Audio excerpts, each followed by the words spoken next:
This is the third in our series of podcasts.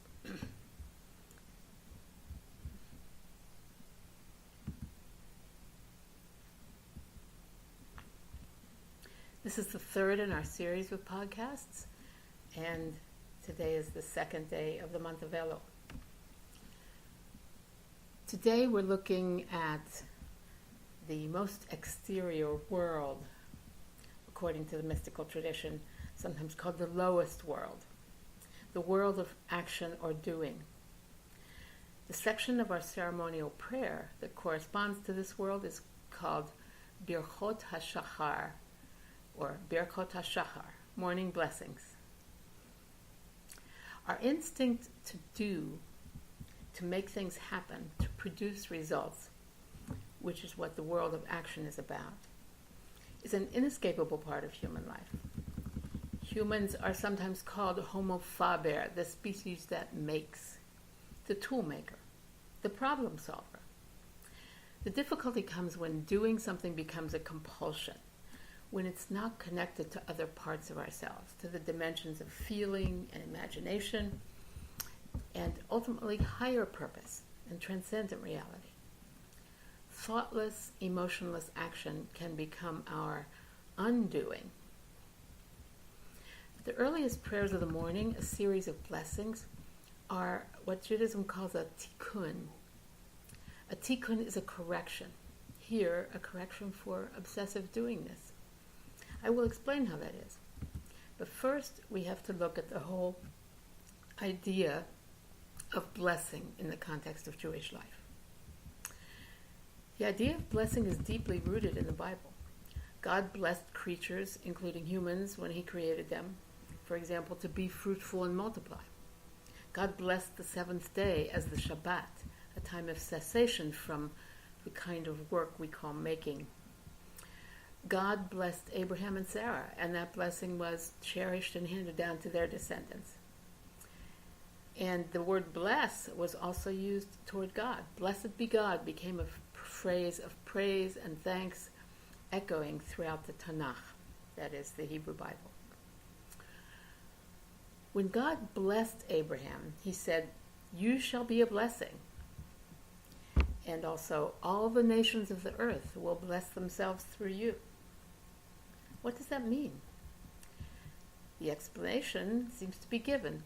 Those whom you bless, I will bless. In other words, Abraham's blessing was not merely something he received for himself, though he was also blessed with descendants and a future inheritance of land for them. But this peculiar nature of his blessing was also to be a channel of blessing for others.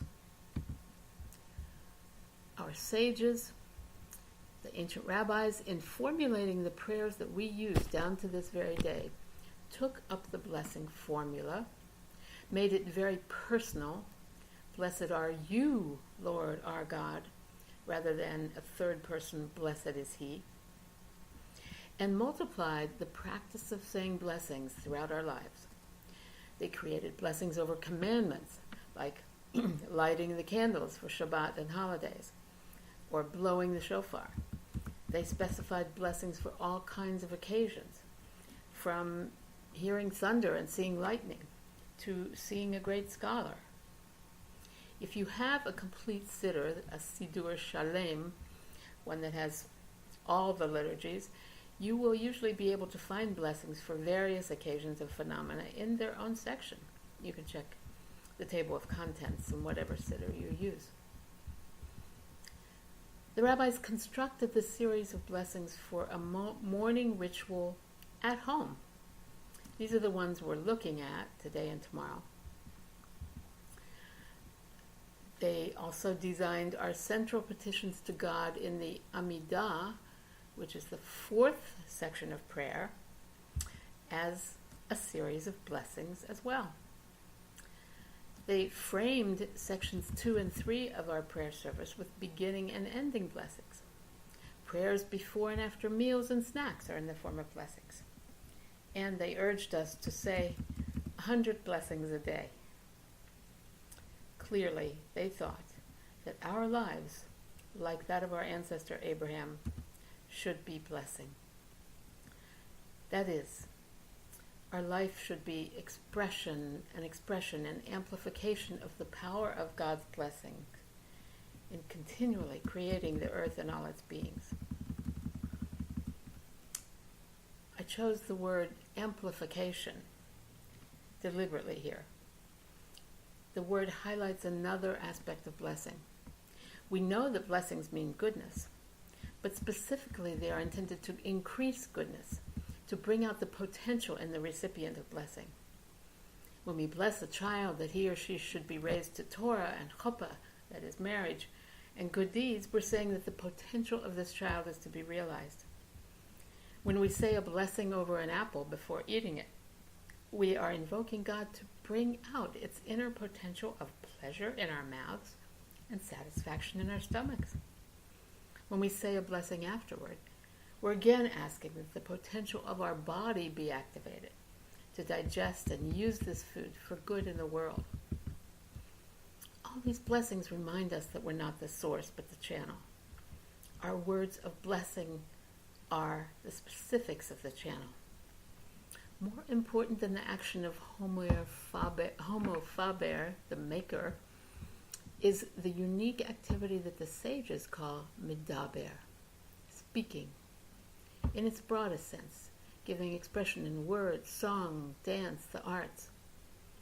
In saying, chanting, or singing blessings, we become the channel for bringing out the good potential in other people and beings and things in the world. And this is how the world is enabled to manifest its innate goodness. God created the world as tov ma'od, very good, as it says in the Bible. But as we know, potential for evil exists as well.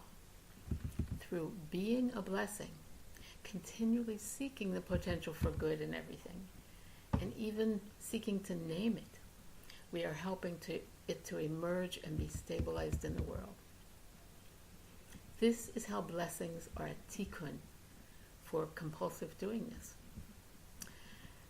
Saying blessings reaches through the concretization of the world into things that are to be done or things that have been done. The blessing gives the world new life by connecting these doings to feeling, imagination, and ultimate purpose, the realization of God's original intent, that the world be tov ma'od, very good.